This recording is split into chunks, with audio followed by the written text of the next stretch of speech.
Alrighty, how's it, everybody? Welcome to an episode of Round the Fire with Kingsview Safaris. We've just had some beautiful rains here in Texas, so I'm very happy at the moment. Before I bring my guests in, I just want to say one thing.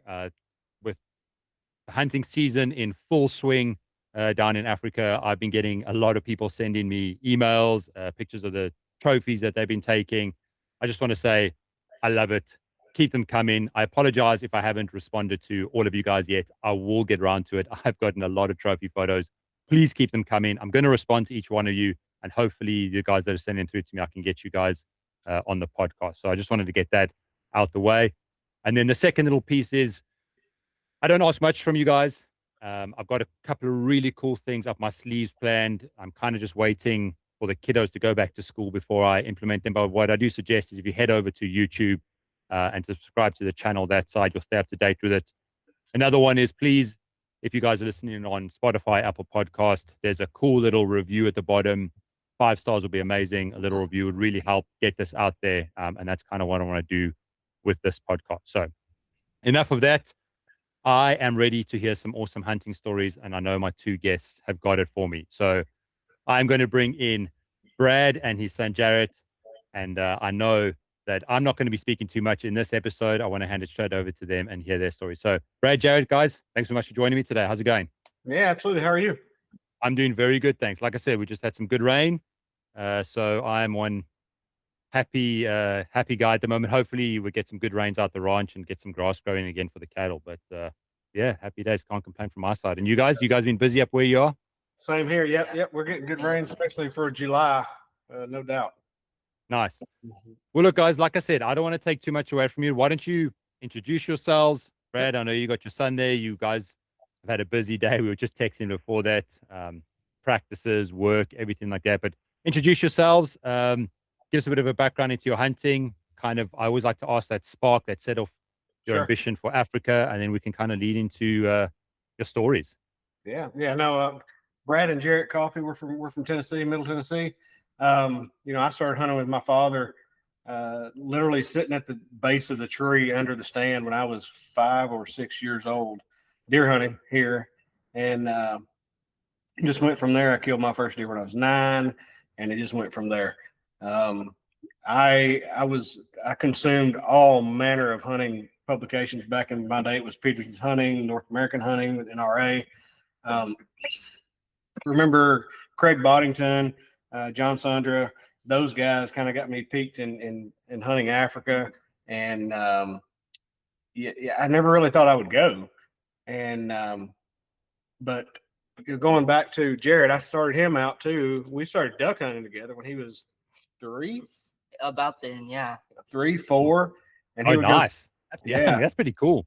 I'd get him out of bed at 4 in the morning, go to the duck blind, and of course we had a little bit of heat in there, so it was comfortable. But right, he was right there with us, and enjoyed the hot breakfast we had, every morning about 9 o'clock. But and then he started deer hunting with me, and used to take his little Nerf gun with me to the shooting house. And, oh, you need to tell him that story of. Yeah, I was trying to shoot a buck one time out of the shooting house, and out of my right eye, as I'm getting on this deer, I see the muzzle of this Nerf gun bouncing back and forth, and all of a sudden the bullet flies out about 20 feet, But he was convinced he killed that little 8-point I killed.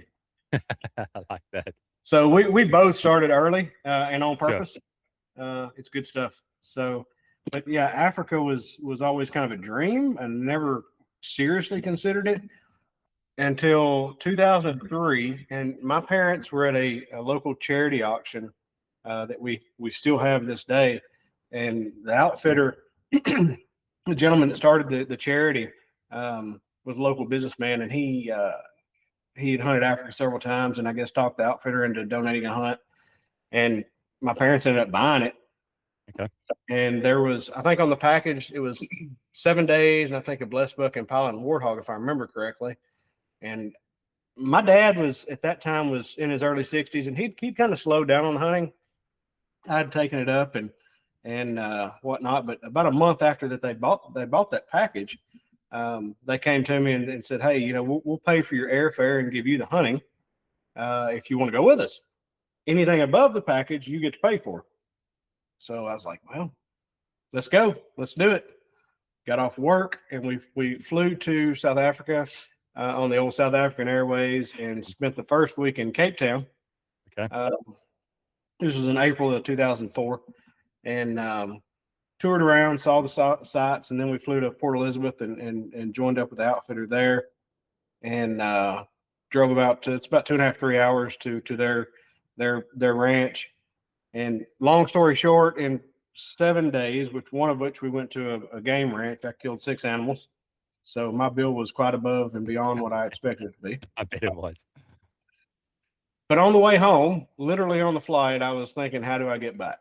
And I'm 23 years old. I'm about to turn 24, and had started my career at the time. And how am I going to do this? I'm trying to start my life. I'm trying to save money. And so about 3 months after I got back, I called the outfitter, and the lady the wife of the professional hunter and mother of the other professional hunters, I called her and I said, hey, I want to come back next year. And she's like, well, that's great. We'll book you. I said, there's one problem. I said, I really can't afford to hunt this time. She's like, well, what do you propose? So I said, I'll come work for you. She said, I can't pay you. I said, that's fine. Not a big deal. So I paid for my trip over. I said, if you give me, a place to lay my head and food, I'll be good. So I went over and spent a month and went out every day and was kind of the appy, if you will. Yeah. And helped get everything going in the morning and was out late at night and did all the stuff that needed to be done, and literally fell in love with it all over again. So, it spoke to me, and I knew I would. That everybody says, oh, it's a one-time trip, it's a trip of a lifetime, yada yada. But once you go, that's never the case. So from there, I started selling hunts, started some shows here in the States, and was lucky enough to book some guys out of the Nashville area that back then, you could work a show, and there was literally one of them. I was the only person there representing an African hunt. So it was just kind of getting going. And we had a handshake deal that I didn't know what my commission was or anything like that. It was just, hey, we'll take care of you. Yep. So I booked them, and they went in 2006 and shot everything under the sun. So I had a pretty good piggy bank built up, I guess. Okay. And they booked again in 2007, and I went with them, and I spent 14 days over there with them. So in that time, I was hunting also, and I ended up taking 12 animals that trip. Nice. So I mean, it just went from there. And I'll say I'll go back to my first trip. I want to highlight a couple things from each trip that really stuck with me or was life-changing for me. The second day we were there, first day I was there, I clean missed my first spring buck. 200 yards, broadside, off the sticks, clean miss. And the PH was like, well, all right, we'll see what we got here. Ended up taking 6 more, no problems. I think I redeemed myself a little bit. Yeah. But the second day I went to, they took me to another ranch, 30 minutes away or so, over in the Adelaide area, and shot a blessed buck. On that ranch, I mean, it was not a hunting ranch per se. It was a working cattle, goat, and sheep ranch. And I met the farmer's son. His name was Rudy, and we got to talking and whatnot. He said, "I'll leave me your email. We'll stay in touch." Yeah, you know how that goes.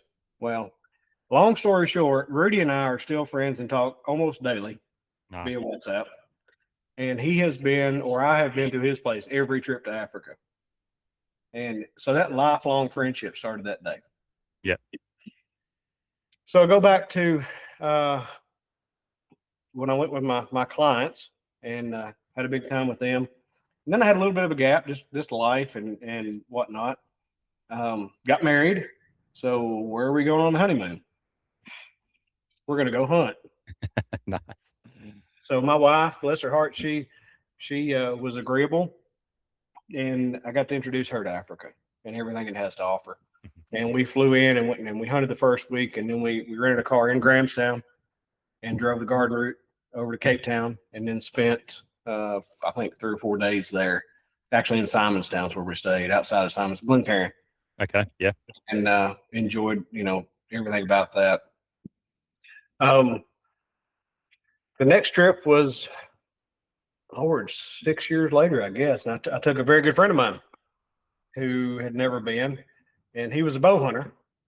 So that presented its own challenges. And once again, we ended up at Rudy's ranch for the first few days of the trip and killed some animals. And he ended up with, I didn't kill anything, but just some warthog, just some cold warthog. I was there as an observer with a buddy, and he killed kudu and blue wildebeest and zebra and several different things. But getting to introduce him to Africa was huge for me. Mm-hmm. And he's been back with me since. So that was in 2018. And then we had had a few years after that. And then Jarret's a young man at that time. He was born in 2013. So I'd left him and his mother for 2 weeks, and I said I would never do that again. I wouldn't go back. Right. So in much discussion, my outfitter I've hunted with all these times came over here, and he was at the house one night, and I've always wanted to do buffalo. Well, let's make it happen. So myself and a friend of mine that I went with in 2018, we booked for buffalo in 23. Was it 23? Yeah. So the whole family's going, two whole families. So here we go, and we went to another ranch, which you and I talked about, outside of Grahamstown, mm-hmm. and huge property, 28,000 acres, 30,000 acres, and it is just the most, I won't say mountainous, but hilly and thick, unbelievable coastal thick bush, and hunted buffalo for, well, it took 5.5 days, right? Yeah, Yeah. 5. So that was unbelievable to have him with me, because this little guy walked, well, he's not little anymore, but at 9 years old, he walked every step I did for 5.5 days and was within arm's reach whenever I finally was able to take my buffalo. And it was a classic frontal, looking at us at 20 yards, Right. shaking his head, blowing snot, and hit him right in the chest. And the best time I've had in Africa was after, of course, we hit him in the chest. He runs 15 yards and is doing circles. And we ran up, and I hit him again in the shoulder, and of course got within 5 or 10 yards and did the insurance shot. Mm-hmm. And I looked down, and he's crying, and he said, "Daddy, you did it." Oh man. And I think I turned my head because I was in about the same shape he was. So that was the number one experience I've had in Africa, without a doubt. Man, I absolutely love that. I can see exactly where you're coming from as a dad myself, with a young boy trying to introduce him into hunting too, and he shot his first buck last year. By the way, he's also got like 10,000 Nerf guns. There is Nerf gun bullets all over this house. If I pick up one more Nerf gun bullet, I'm going to lose my mind. Yep. On his birthday, we even bought him one of those Gatling gun Nerf gun things where it just spins around, and he asked if he could take that hunting. So don't worry, Jarret, you weren't the only one. But that's I 100% know where you're coming from, and that's absolutely incredible story. As a sort of a question from myself, as a father bringing up a youngster who can hunt one day, what kind of preparations did you guys do leading up to the hunt? And I don't want to jump ahead. I'm sure Jarret shot some things and things like that, but Sure. Before then, was there preparation that you did? Did you take him out to the range with your experience in Africa? Were you kind of explaining to him, look, this is how things are going to happen. This is how you're going to have to walk. Did you do a lot of prep before you went over? Yeah, for sure. And I mean, starting young, I mean, I've got a picture of him shooting a 22 rifle off of a cooler, Coleman cooler, at a 10-yard target at 3. And, we live a quarter mile from the house that I grew up on, the farm that I grew up on, and so we have ready made. We can go out there and shoot anytime we want to. So we definitely did, and I mean, you speak to it, Jarret. I mean, we practiced. Yeah.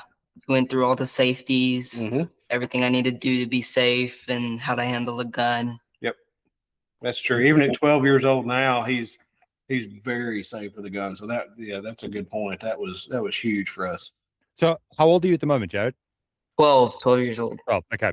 So what was your, if you can still remember, what was kind of your thoughts and looking up at your dad when he's coming home from Africa and he's slowly bringing and putting these trophies up on the wall and showing you photos?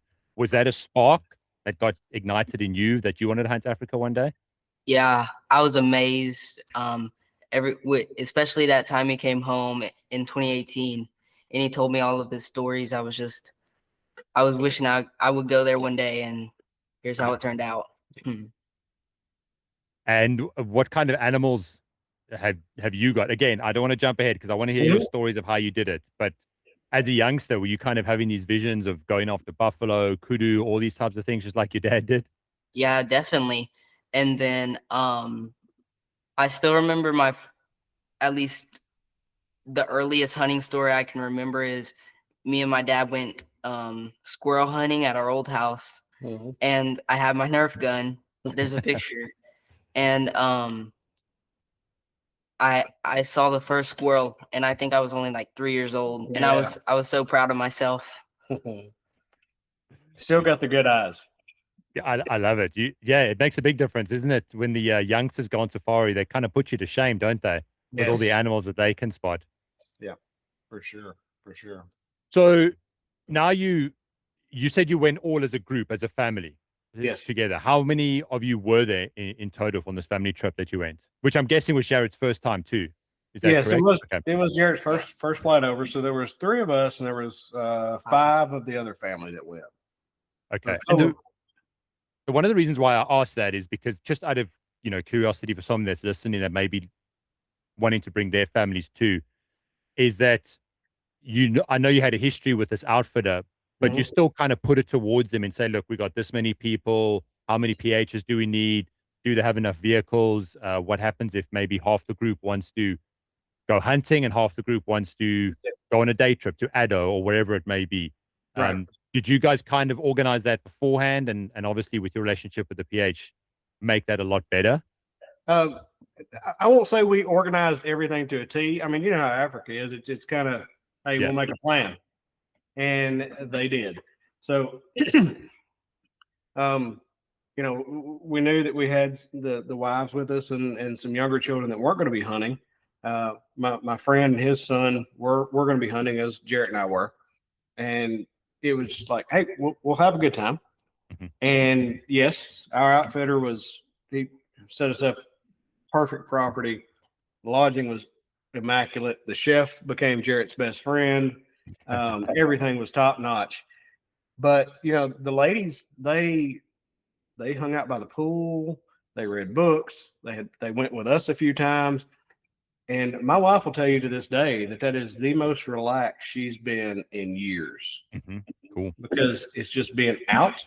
And they're laying out by the pool, and warthogs are walking up, and blue duiker are walking up, and man, it's like you just don't get that here.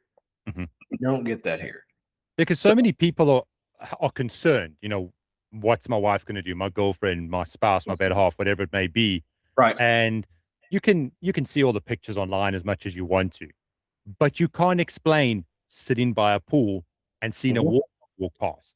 And how cool that is. Like, you can't just take a photo of that and say someone that's going to happen. That's the kind of experience you have to do it. And I think for guys specifically, if you know your wife or girlfriend is taken care of and happy, it kind of makes the hunting a little bit better too then, doesn't it? Absolutely. And actually one morning we were out chasing buffalo, and I don't remember if we saw any that day or not, but they had some come out on the ridge opposite the lodge. So they got to watch buffalo, and here we are chasing. Yeah, I remember that. Guys, I'm going to interrupt this episode for just a quick minute because I got something cool to announce. As you can see over my shoulder, with this big thunderstorm rolling in, we've had some great rains out here in West Texas. And that usually means one thing. We're going to have a really good hunting season. I've been driving around, checking on the cattle, checking on the fencing, checking everything on the ranch, and I cannot get over how many deer we're seeing. And they are in incredible condition. The buck are ready in their velvet, and it is looking good. So, if you guys are like me, I've always thought it's never too early to plan for hunting season. We are running a little bit of a special at the moment here on the ranch. It is a buck and a doe combo for a weekend hunt. So that's Friday afternoon, Saturday morning, Saturday afternoon, and then Sunday morning. So if you are looking for a good, honest, traditional, low fence, West Texas whitetail hunt, then get in touch with me by my email, johnomcque@gmail.com. I'll send you all the details and you can come and hunt whitetail here on the ranch with me. We got everything. We got the blinds, we got the feeders. I personally prefer a little bit of walk and stalk hunting. So if you're looking to fill your freezer, or maybe you're looking to get the kiddos into hunting, maybe they can shoot their first doe or buck, this is the place to do it. We have only got a few limited spots available for the end of this year. So don't delay, get in touch with me today and we'll try and put together a really cool West Texas whitetail hunt for you guys. Okay, let's get back to that episode. Cheers, guys. That's very cool. All right, let's get into some stories. Jarret, I want to hear your first animal. Can you remember My first animal was a spring hare. Springer hunt. Okay. Hey, it counts. Let me hear it.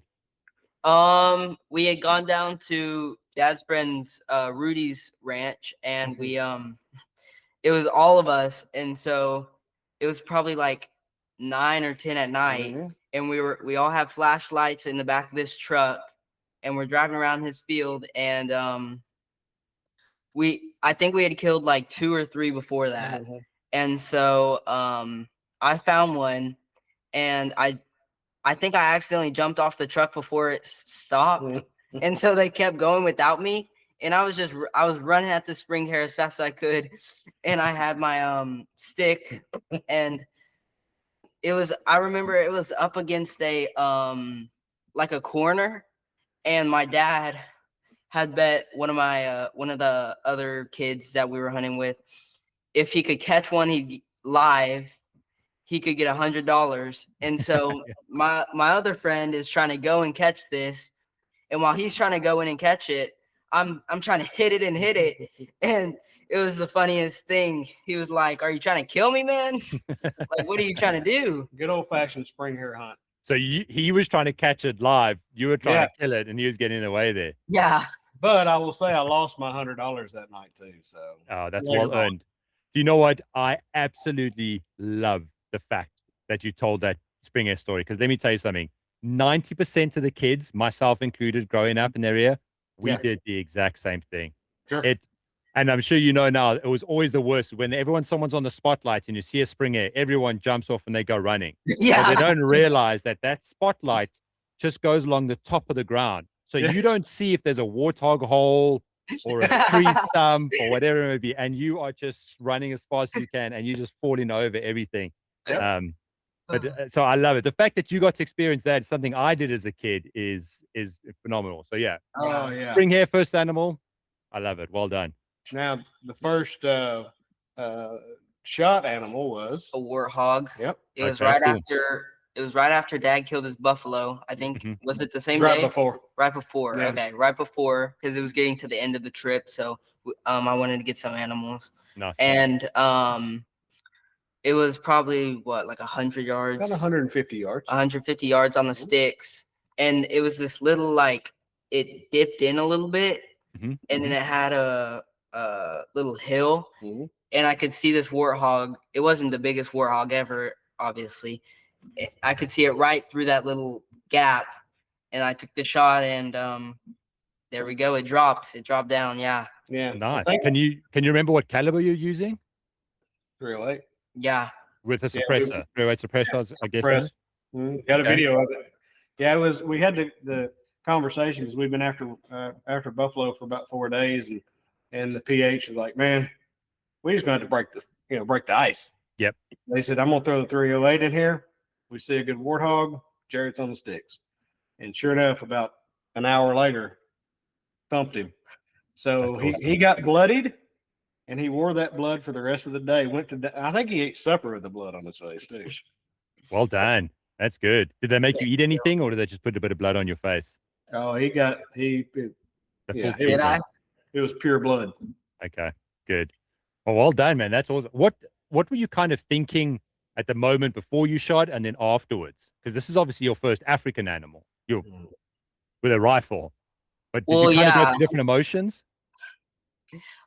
definitely. So I was thinking, what if there's not another opportunity that I get to harvest another animal? And so I was shaking as much as I've probably ever shaked or shook. And then after I shot, I don't even know how to explain it. It's the best feeling in the world. Yeah. It's just, Ear to ear, man. It yeah. was ear to ear. I bet for you, Brad, too, it must have been a special moment. Oh. Were you right next to him, or did you Yes, kind of sir. just leave the Right behind PH him. there to do his thing? Oh, you were there Yeah. too? Yeah, I was right behind him. Yeah, Oh. videoing the whole time. That's fantastic. That is a special moment. And it's not something you only ever get one of those moments the first times. Yeah. That's exactly awesome. right. It's like his first year. Yeah, exactly. I had the same thing with my son and my daughter. She also shot her first deer at the same time. Nice. And I blooded them both, got photos of them, and I also kind of teared up a little bit. And I said, so this is the only time you get to do this. This is the one and only time you get to do it. It's their first of everything. So that's pretty cool, man. And war dogs that's a formidable little beast too, especially for a youngster to take. Yeah. No, I grew up hunting deer here and pigs in South Alabama, and I'll shoot a pig anywhere I see one. Yep. And I've probably killed 20 or 25 warthogs over there. I mean, they know if one comes running by, he's in bad shape. I was lucky enough to take a bush pig during the day at one point in time. So, I mean, nobody ever does that. Yeah. That is very good. Well, look, I don't want to kind of go all over the place. This is your trip. So feel free to carry on with your trip. I know that you guys have been to Africa again multiple times. So please feel free to share as many stories as you want or carry on with this trip. It's up to you guys. Yeah. So, I mean, the buffalo was, I knew I wanted to hunt a buffalo after my first trip. I hadn't read Hemingway or Capstick or Ruark or any of those guys before my first trip. And I consumed everything that I could when I got back. So I knew buffalo interested me because they're the epitome, if you will, for me. And number two, they're somewhat affordable when it comes to dangerous game. So I focused in on that with the goal of one day doing it. So 2004 was the first trip. It was 23. So it took me 19 years to get there. Okay. And 5 trips. I just always knew that I was gonna hunt buffalo, and I'm not done. I want to hunt another one day. But this guy here is probably on the list before my next one. I think it's high school graduation present or something like that. But so, after the buffalo hunt, we ended up. I think I told you we went to Namibia 2 months ago. Nice. And Okay. this was his trip, and I told him, I said, it's yours, and I never pulled the trigger on anything except for some doves one night around a water hole, and he ended up with, what'd you kill, 8 animals in 7 days? Yeah. 2 gibbs buck. Yep. A zebra. Zebra. Dang. Blue wildebeest. Hartebeest. Red hartebeest. Blue wildebeest. Copper. Black springbuck. And common or Kalahari. And Kalahari springbuck. Yeah. That's fantastic. Well done.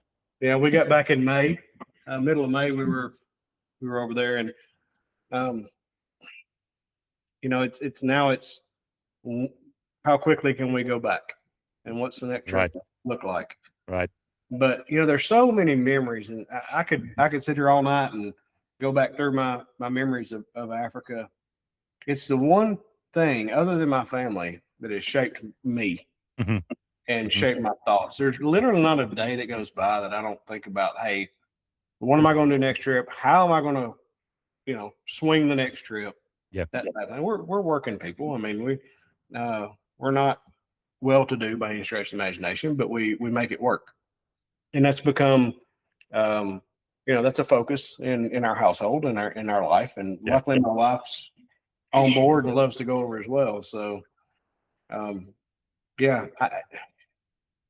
I just can't say how much it shaped us as a family. Well, it's interesting that you say that, because I remember I did a podcast a while ago. It was some of my earlier sort of episodes, and I don't know if I quite got the point across that I wanted to, that I had in my mind, but I was trying to tell people, when you go to Africa, yes, for a lot of people, this is something they saved up on. It's kind of a vacation. It's time away from work. It's time out of the country. You see new places. I understand that. But at the same time, you kind of have to just open yourself to being challenged. And you have to let Africa challenge you too. And we're going to get into some of your animals just now, Jarret, because I really want to hear some of them. But you kind of got to understand that the misses, the wounding, the climbing mountains, the hot days, the cold days, whatever it is, you have to let that, as you said, shape you and take you on that hunt, and realize that you're going to track buffalo for 5, 6, 7 days. You're going to miss an animal. It's going to get wounded. You're not going to get it back. You're going to go through these roller coaster emotions. So I think the fact that someone like yourself that has been to Africa so many times can say that it has shaped you is really quite profound. And you can agree with what happens when every first timer that goes to Africa says, by the time I go back on the plane, I'm thinking, how do I go back? That's right. And it's those types of effects that have on you too. And the fact that you can bring your family, I'm sure that must have just been just as incredible. Oh, it's, you can't put a price on it. Yeah. You really can't. When I went my first time in 2004, I literally thought this is a one and done. It's a once in a lifetime. And unbeknownst to me, it was shaping the life. So, I could go through, like I said, some of the highlights of each of my trips, and I can remember those like they were yesterday. Everywhere from, when I went in 2005 and worked for the outfitter, we hunted with a guy that was 82 years old at that time, hunting Africa since 1964. Wow. He did a full bag safari for $3,400 back in the day. Unbelievable, huh? And the stories around the fire that guy had, which I'm sure he's long past, but and the lifelong friendships that we've made. My parents have been to Africa more times than you. Oh yeah. Now they're not hunting most of the time, but they've been all the way from Egypt to Cape Town. And when my wife and I went on our honeymoon, the next year they did the exact same trip and stayed in the exact same places that we stayed. Oh, fantastic. And we've had I'll tell you, we stayed at a bed and breakfast, and I'm going to butcher this, Oatsorn. Yep, there we go. You nailed it. Okay. Oatsorn. Yep, with this couple. And 2 years later, we have a family cookout every year with about 300 people at the farm. And all of a sudden they're there. They show up. Oh, I love it. That's so cool. So it's intertwined in everything that we've done. Look, it wouldn't be right if I didn't give a shout out to your mother, Brad, because she actually contacted me, sent me an email. It had to do with the Round the Fire album that I put out. So just a hello to your mom, and thank you very much for the email, and thank you for supporting the music. And hopefully sometime we can maybe get your parents on. Like you said, I'm sure they got some equally cool stories to share too. Oh, all you got to do is ask. My mom is game to go. Well, look, before we get into it, I just want to find out the story of that steenbok over your shoulder, because that is an absolute monster that you got up there on the wall behind He's you. a cracker, eh? Oh my goodness, where did that thing come from? So that came. All right. So where were you out of? Graffernet? Myself? Yes. No, we were just outside of Port Elizabeth towards Jeffreys Bay along the coast that side. Yeah, yes, my Karoo concession was in Graffernet, but I lived down by the coast. Yeah. Trying to figure out which way you were coming. So if you're coming Bedford to Grahamstown on the Grahamstown Road. Okay. The Carlisle Bridge that crosses Fish River. Yes, I know it. I know it well. Just before you get there, you make a left and go up the mountain. Right. Okay. That steenbok and that kudu, which is there. Oh, nice. Very, very nice. Yeah. They both came from the top of the ridge there. And the outfitter I've used, the Balkers, for years and years. Wonderful people who've been there. Yeah, good people. 1970. And I've pulled Frank out of retirement twice, and I've hunted with both Merrick many times and Denham as well. But that steenbok came from on top of that ridge right there. And we were coming out. We were coming out of the bottom. We were hunting kudu. It was on my first trip. And to go back to that trip, you know, my parents had told me, hey, here's the package. You pay for everything else. Well, my dad saw kudu once or first or second day. He's like, I'll pay for that too. So here we are. We're looking for kudu. And we come out of the bottom. I think we were headed to lunch or something. And I was with Merrick, and we saw the stem buck and stopped the truck. And he said, do you want a stem buck? And I said, you know, I'm not on my list. He said, well, I'm going to borrow your rifle then. I said, well, okay, maybe not. So we get out of the truck and we chase this thing across the top and finally get to a termite mound. And it wasn't a far shot. It was 50 yards, 40 yards. He's like, that's a world-class stem buck. It is. And we went ahead and took him. But yeah, he was just over 6 inches on the long side. Oh, that is phenomenal. That's a beautiful, beautiful skin buck. Yeah. My goodness. Yeah. And I've never taken him. I don't see a reason to. No, it is. When we first started, well, for anybody that's listening on Spotify or Apple Podcasts, head on over to YouTube. You'll be able to see it just in the background there. It's absolutely phenomenal, really is.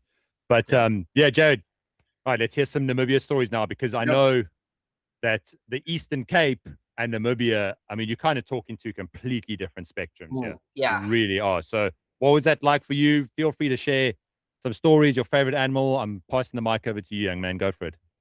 My favorite, or let's start off. My first Namibian animal was a blue wildebeest in the thicks. We were up on top of this little hill scouting, and we had first saw this pretty big gemsbuck, and we were gonna go ahead and get that gemsbuck, but he had ran off. We couldn't find him, and then our PH, he was looking trying to find that gemsbuck, and we saw these wildebeest, and he was like, there's some wildebeest, they're pretty good wildebeest, I think you ought to take one here.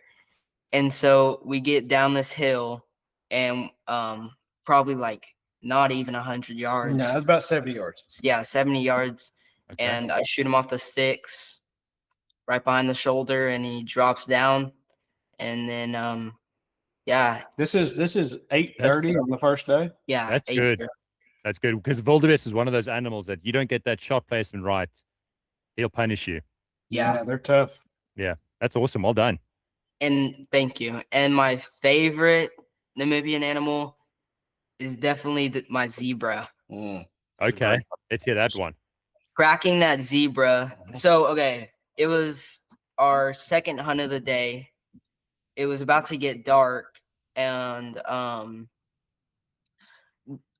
the girls had come with us, my mom and my grandmother, and we see these zebra heads poke out of the thickets.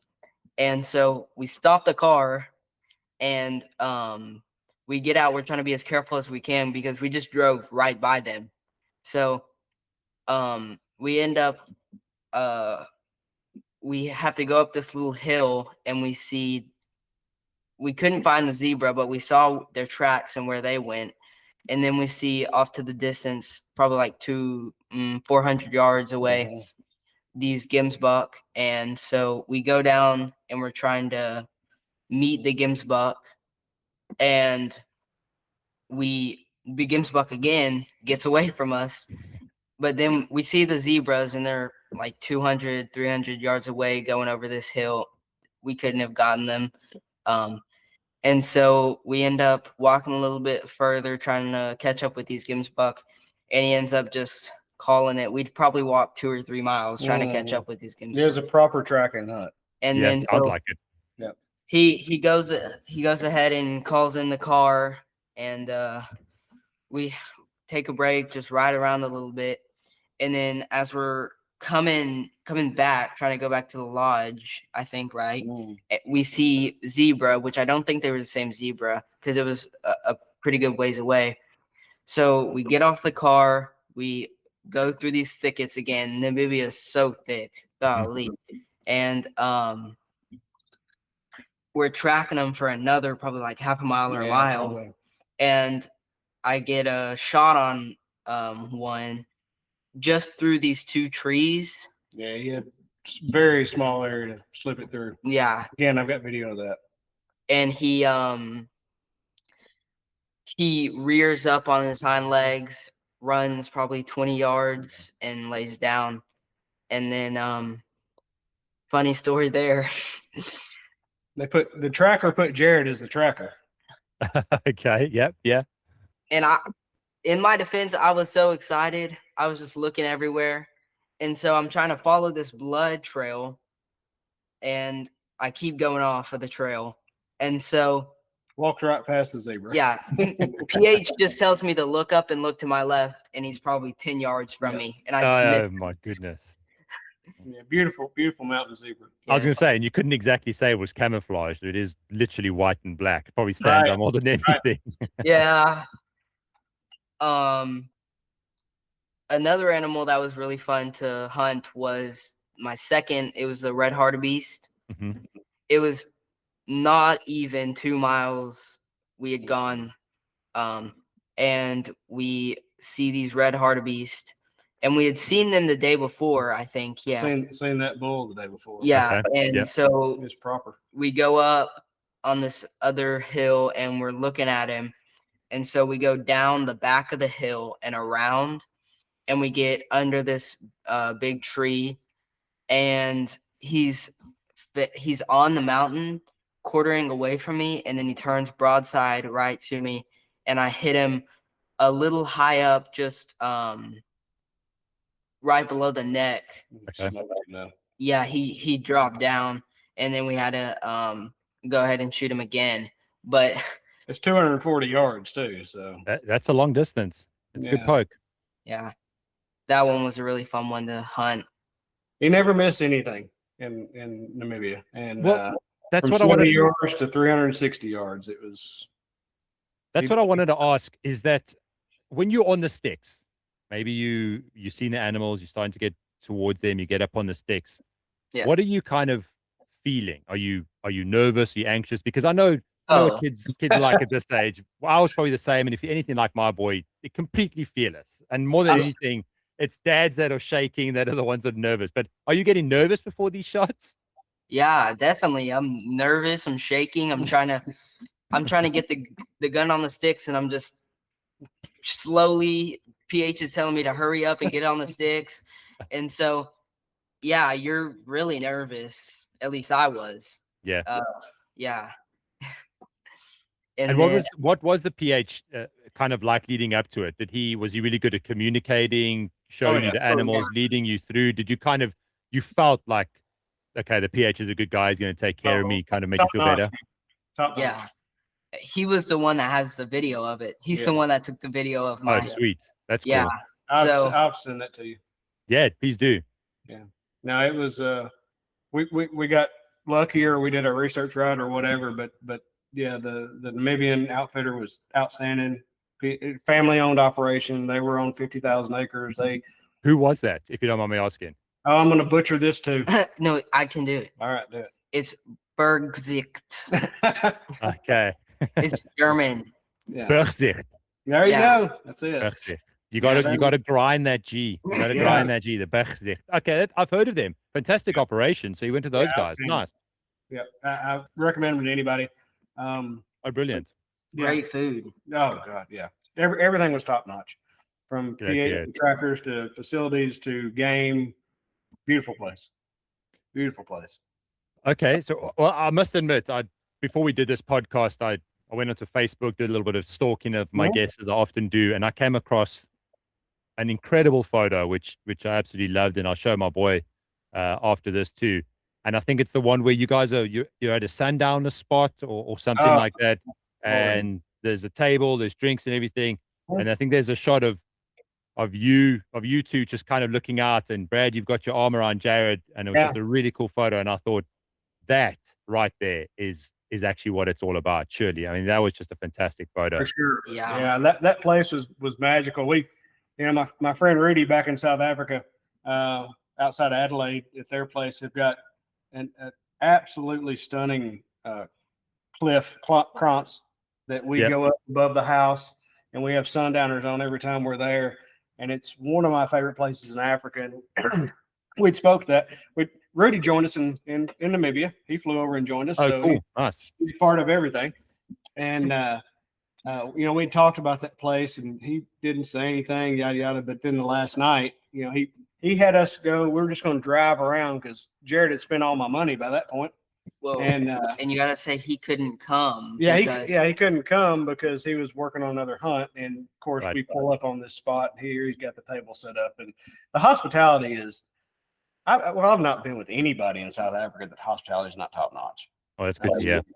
And I think your last episode that I listened to, I told you day before yesterday, the whole leave his family thing.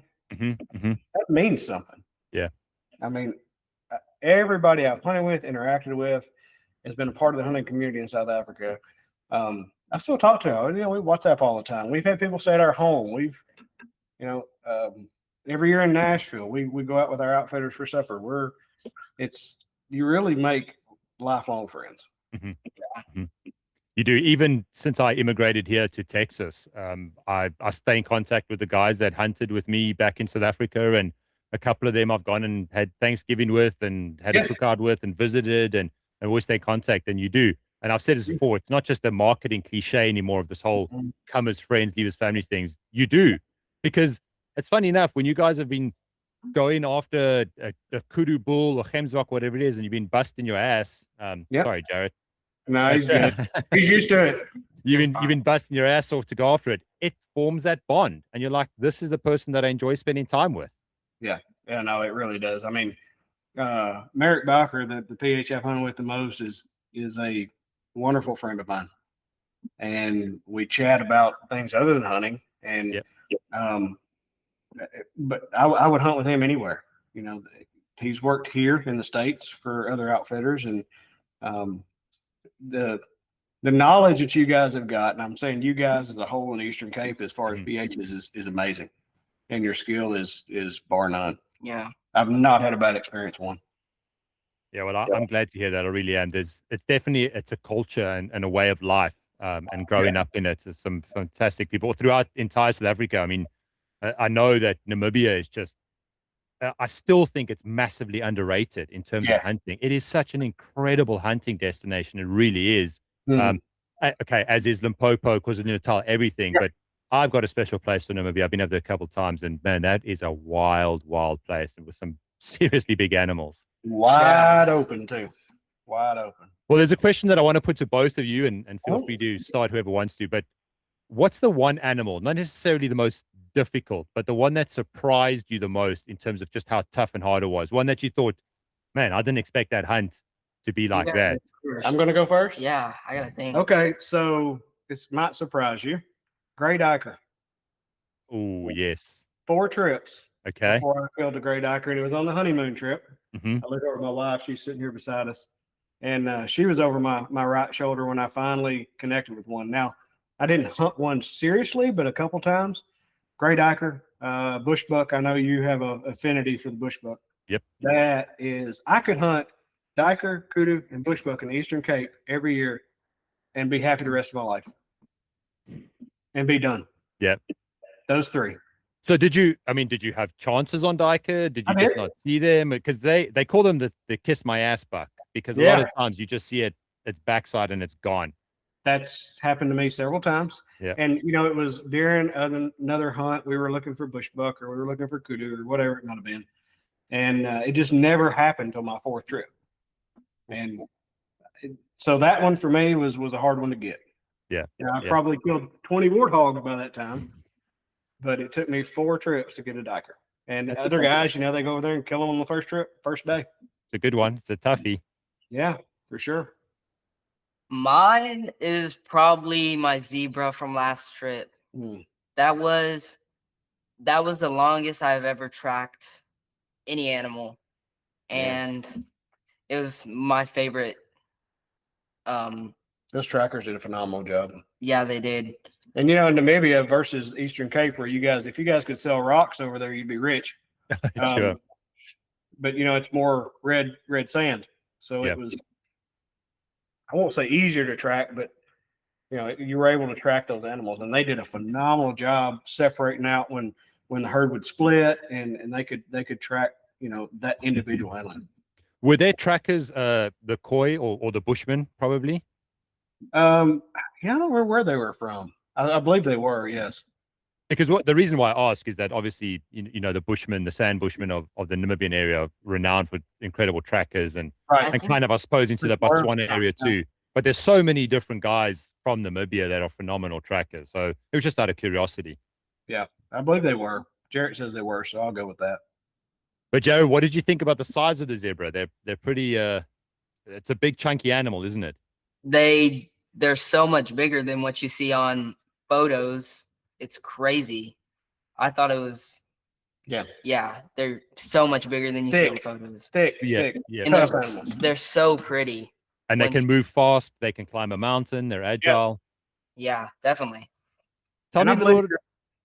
Sorry to interrupt you. You're the last podcast I listened to, the gentleman said his favorite meat was zebra, and mine as well.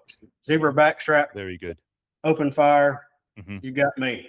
What was that one he made as just like an appetizer one time? And everybody liked it. And he put like lemon juice on it. And I think that was your wildebeest. Yeah, that was so good. Yeah. Good meat, isn't it? It's good food. Yes. Yes, sir. Tell me, just briefly, I don't want to take up too much of your guys' time. Tell me about your springbok, because that's also quite interesting. And Namibia is renowned for incredible springbok numbers too. Yeah. You got to think that was fun to hunt because it wasn't that one a problem animal? No, well, so they had the first one was a copper, and he got in with the commons. So okay. he was a nice ram though. So we saw him. I can't remember what we were looking for, and the PH said, "Hey, if he doesn't straighten up, we're after him." So the next day, Jarret sorted him out, looking at him at 200 yards. So you know what kind of target that is. Yeah, that's a tight shot. Yeah, that's a very tight shot. Well done. And then thank you. He'd taken a common in South Africa, a nice one, and but we had a chance at a little bit better common, Kalahari, and then the last day, he's like, I really want a black. They'll leave me just the white, so we went out and got him a nice black. I think that was the only thing that was left in the budget. Yeah, that might be it too. Yeah. Oh, so you had to get approval from the finance minister first before you could carry on with that one. Did you? I'm guessing you got a gemsbok. Did I miss that? Yeah, I got two. Male and a female. The first one, I think, wasn't it on the same day as the zebra? Yeah, it was. It was the morning hunt. Yeah. So I think it was just right after we had gotten those. Well, we tracked those two for like 2 hours and lost them. Yeah. So I think it was right after that, and we were driving and we saw a good bull. Yeah, a good bull, and that was a 360. That was 360 yards away, and I'd say that was probably my best shot. That was right on the shoulder. Yeah, that was a beautiful shot. Wow. And then it moved. It ran a little bit, and then it fell under that tree. It fell under that tree, and I had to shoot it. Yeah, we shot it about 30 yards just to right. shot. Then he ended up killing a female we didn't measure the female. And that's another thing. Inches are a thing, but we're not about inches. We're about good hunts.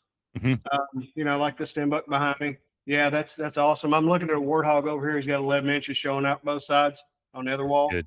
So I mean, it's a thing, but it's not the most important thing to us. Isn't it funny how that happens when you're not concerned about inches? These absolute giants just tend to step up. Yeah.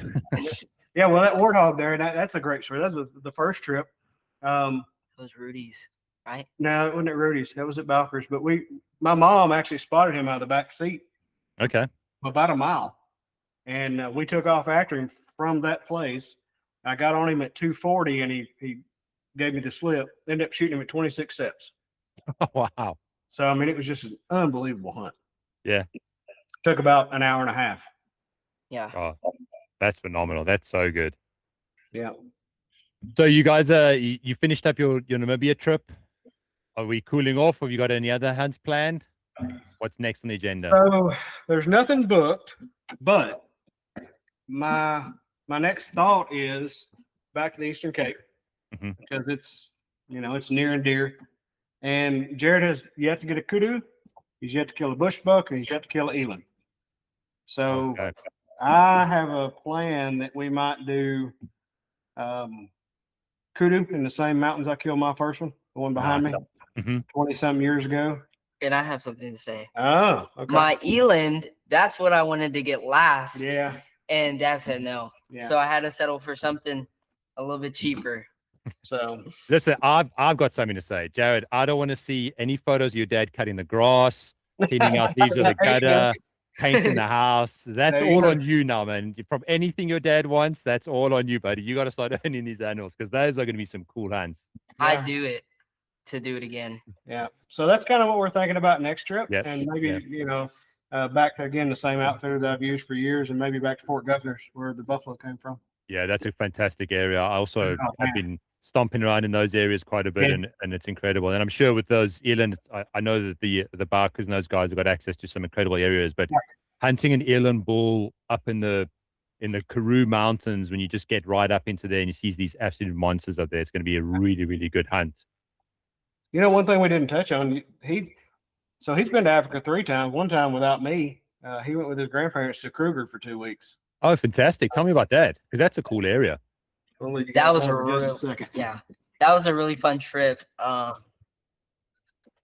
went with my grandparents and some of their friends. Yep. And we had stayed at probably 3 or actually more 5 or 6 different camps. And actually we had yet to see a rhino. And I know they're not common or anything, but we hadn't seen one all trip. And then we were actually going to our last park, and my grandma, she had booked a day ahead, so we had nowhere to sleep for the night. And luckily they had another park that had a opening, and so we had to go probably an hour and a half, 2 hours to that other park. And that was a really fun one to stay at. And we had seen our first rhinos of the trip. It was a mom and a baby. And that was the Kruger trip. Kruger is a really fun place. Food is great. Staff is great. Everything. Yeah, it is. It's a real wild place too. There's so many animals there. I know a lot of the guys that hunt in Limpopo and in Mpumalanga, that place, they always go there for a bit of a day trip and stuff. But that's cool. I'm glad you got to experience it. Did you see any lions, any leopards? Come across any of those? So funny thing about lions, I think it was probably our 2nd or 3rd day, and we had seen these lions just right off the road, and so we stop and we're trying to take pictures of them, and they end up coming right in probably 2 or 3 feet of the car. Yeah. And so I'm looking out my window and I have to look down because they're basically brushing up against the car. That was really, really cool. And it was very cool. It was surreal.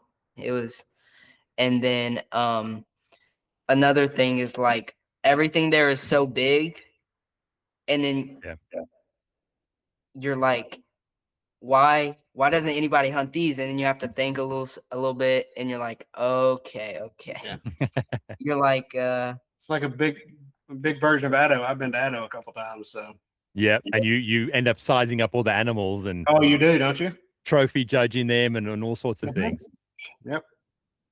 So he's done Kruger. We might have to pop into Kruger for a couple days on the next trip. We've talked about that, or maybe Victoria Falls, or do a little side trip like we did Cape Town this year. So that's incredible. I love the way that just listening to your guys' stories, both of you, the enjoyment and the love for Africa. But it's not just, as you said, you weren't just worried about inches.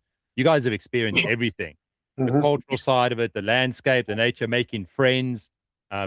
you really kind of immerse yourself into it. And this is the type of stuff that I love to hear from people that have been to South Africa and Namibia and all over, really.